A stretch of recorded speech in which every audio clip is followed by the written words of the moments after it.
Hello everyone, Hartalika Teej की बहुत बहुत शुभकामनाएं। दोस्तों, हरतालिका तीज और हरियाली तीज का व्रत में एक सी ही पूजा की जाती है। किस तरह से पूजा करनी है जान लेते हैं। दोस्तों, हरतालिका तीज का व्रत जो होता है सुहागन स्त्रियों और कुंवारी कन्याओं दोनों ही कर सकती हैं। यदि आप इसको नया पकड़ रहे हैं हरतालिका तीज का व्रत, तो याद रखें, चाहे महावारी हो, चाहे आप बीमार हों, चाहे कुछ भी हो, इस जो व्रत को कभी भी नहीं छोड़ा जाता है। तो सोच के पकड़िएगा। और इस व्रत में कुछ भी खाया पिया नहीं जाता है। अगले दिन माता गौरा को सिंदूर चढ़ाने के बाद और हलवा और खीरे का भोग लगाने के बाद ही खुद कुछ खाया पिया जाता है। तो इन चीज़ों का विशेषकर ध्यान रखना है। तो किस तरह से पूजा करनी है सभी जानकारी मैं दूंगी कि क्या करना है क्या नहीं करना है। पहले आप देख लें कि कैसे पूजा करनी है। सबसे पहले गणेश जी बना लीजिए आप मिट्टी के।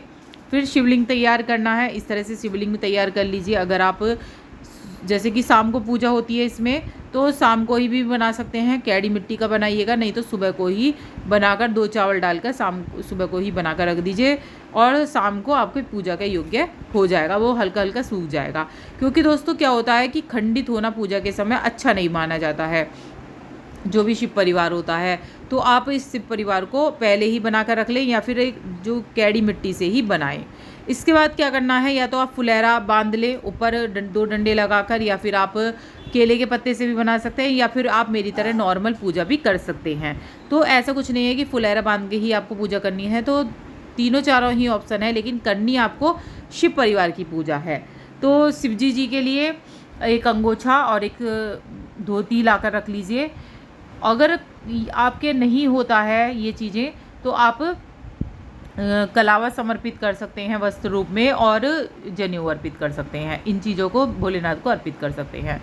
आपने जो बनाया है शिव परिवार, सबसे पहले आपको दूध से स्नान कराना है। याद रखें, थोड़ा थोड़ा ही चढ़ाना है क्योंकि खंडित होने का भय रहता है। तो थोड़ा थोड़ा ही दूध, और मैंने एक साथ ही पंचामृत, एक साथ ही सब चीज़ें मिला ली थी। पंचामृत से स्नान मैंने करा दिया है। इसके बाद सादा जल से दूध से करा दिया है। अब क्या करना है, वस्त्र स्वरूप आपको कलावा समर्पित करना है। तो गणेश जी को कलावा समर्पित करें और तीनों को कलावा समर्पित करें, फिर जनेऊ समर्पित करना है। उसके बाद दोस्तों क्या करना है, आप जो सामग्री लाए हैं, श्रृंगार की जो सामग्री लाए हैं, वो ये 16 श्रृंगार चढ़ाने का दोस्तों विशेष महत्व होता है। तो एक पिटारी बना लीजिए 16 श्रृंगार की, वो आपको गौरा जी को समर्पित करनी है। तो उसमें सभी चीज़ें जो भी आप रखना चाहें, और 16 श्रृंगार कर ही ये पूजा की जाती है। और हरे रंग की चीज़ों का इसमें विशेषकर महत्व होता है। इस दिन झूला भी झूला जाता है। तो हरी चीज़ों में आप हरे फल जरूर समर्पित करें, हरी चूड़ियाँ, हरी बिंदी, इन चीज़ों को खुद भी लगाएं और माता को भी ज़रूर चढ़ाएं। माता को चुनरी चढ़ाएं। अगर नहीं साड़ी चढ़ाना चाहते तो साड़ी भी आप चढ़ा सकते हैं। बाद में वो अपनी सास वगैरह या पंडितानी को भी दे सकते हैं। एक कलश स्थापना कर लीजिए। अगर नारियल कलश रखना चाहते हैं तो नारियल का भी रख सकते हैं। सादा कलश रखना चाहते हैं तो सादा कलश भी आप रख सकते हैं। तो मैंने यहाँ पे सादा कलश स्थापित कर दिया है, तिलक लगा दिया है। और जो भोलेनाथ को प्रिय हैं वो पत्ते चढ़ा दीजिए, भांग के, या फिर आप बेलपत्री के पत्ते से लगा सकते हैं। गौरा जी को मेहंदी यहाँ मैं लगा रही हूँ, तो इस तरह से मेहंदी लगा दीजिए। धतूरा आपको मिल जाता है तो धतूरा आप ज़रूर रखिएगा पूजा में। और गणेश जी के दुर्वा आपको मिल जाती है तो दुर्वा भी ज़रूर चढ़ाइएगा। तो इन चीज़ों को आपको ध्यान रखना है कि क्या क्या चीज़ें चढ़ेंगी। हरियाली तीज और हरतालिका तीज, जैसे मैंने बताया, हरी चीज़ों का विशेष महत्व होता है दोनों में ही। तो आप हरी जो चीज़ें हैं, हरे श्रृंगार की सामग्री, यहाँ मैंने हरी चीज़ें ले ली हैं श्रृंगार की सामग्री। ये सभी जितना हो सके आप हरी चीज़ों का ही प्रयोग करना है पूजा में। तो हरे रंग के जो सारे जो सामान हैं मेकअप के, ये सभी चीज़ें मैं ले आई हूँ। तो अगर आप 16 तरह के ना कर पाएँ तो कोई बात नहीं, आप 7, 11 या इस तरह से कर सकते हैं। 16 तो आप इस तरह से भी कर सकते हैं। ये नहीं है कि आपको 16 श्रृंगार ही समर्पित करने हैं। इसके बाद दोस्तों क्या करना है, जो भी आपने मिष्ठान बनाया है उसका भोग लगाना है। घेवर का विशेष महत्व होता है। घेवर आप या तो घर में बना लीजिए या फिर आप बाज़ार से भी मंगा सकते हैं, लेकिन घर की चीज़ों में स्वच्छता होती है। थोड़ा थोड़ा जो आपने श्रृंगार का सामान चढ़ाया है, थोड़ा थोड़ा जरूर माता को समर्पित करें। थोड़ा थोड़ा समर्पित ज़रूर करें। जैसे मेहंदी समर्पित कर सकते हैं, आप बिंदी लगा सकते हैं, उन्हें चूड़ियाँ समर्पित कर सकते हैं, और बाकी सामान ऐसे ही आपको रख देना है।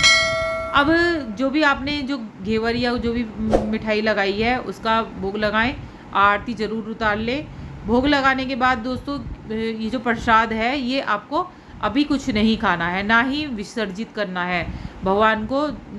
जब आपके अगले दिन पूजा हो जाएगी, संपन्न आपकी आज पूजा हो जाएगी, अगले दिन ही इनका विसर्जित किया जाता है। इस दिन हमें विसर्जन करना नहीं होता है। तो आप इन्हें हल्की सी चौकी हिला सकते हैं रात को। जब रात की पूजा संपन्न कर लें आप इसको हल्की सी चौकी हिलाकर छोड़ दीजिएगा। तो अगले दिन ये चौकी उठाइएगा। अगले दिन सुहाग की चीज़ें जैसे कि माता को सिंदूर चढ़ाया जाता है। अगले दिन माता पार्वती को सिंदूर चढ़ा के ही व्रत का पारण करा जाता है। तो आप सिंदूर चढ़ा के अपने भी लगाइएगा, माता को भी चढ़ाइएगा। और अगर आपके खोईचा भरा जाता है तो थोड़ा सा इसमें से फल, मिठाई और थोड़ा सा मेकअप का सामान अपनी झोली में भर के खोईचा भी भर लीजिएगा। इस तरह से इससे क्या होता है, झोली भरी रहती है, सदा सुहागन का आशीर्वाद माता से मिलता है। माता को जैसे आप वो चढ़ाएंगे श्रृंगार की सामग्री वो थोड़ी सी आपको भी लेनी है। इत्र जरूर समर्पित करना है। इत्र का विशेष महत्व होता है, इससे हमारे जो ग्रह होते हैं वो स्ट्रांग होते हैं। तो इत्र ज़रूर, चाहे आप छोटी डिब्बी ले लीजिए इत्र की, चाहे परफ्यूम जो भी हो आपके पास वो भी समर्पित ज़रूर करें। और जो भी अब विसर्जित कैसे करना है अगले दिन, मान लीजिए अब पूजा का जो सामान था वो मैंने हटा लिया है रात के समय, और फल वगैरह आप रहने दीजिएगा, फल मैंने अभी हटाए हैं। तो एक दिया लगा दीजिएगा, सुबह के समय भी एक दिया लगा के। अब आपको कैसे करना है विसर्जित आप देख लिए। जल ले लीजिएगा, गंगा जल ले लीजिएगा, बाउल ले लीजिएगा, और इस तरह से जो भी आपने शिव परिवार बनाए हैं अगले दिन तक क्या होता है थोड़ी सी मिट्टी में गिलगिले से हो जाते हैं वो, तो आप ऐसे ही प्लेट से विसर्जित कर लीजिएगा।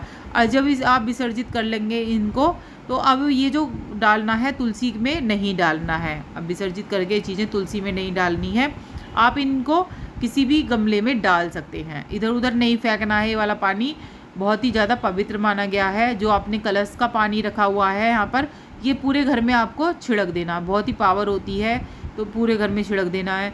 अब ये जो फूल है, जनेऊ है, ये आप अलग निकाल के रख लीजिए, ये आपको विसर्जित करने हैं, किसी भी तालाब या किसी भी उसमें विसर्जित कर सकते हैं।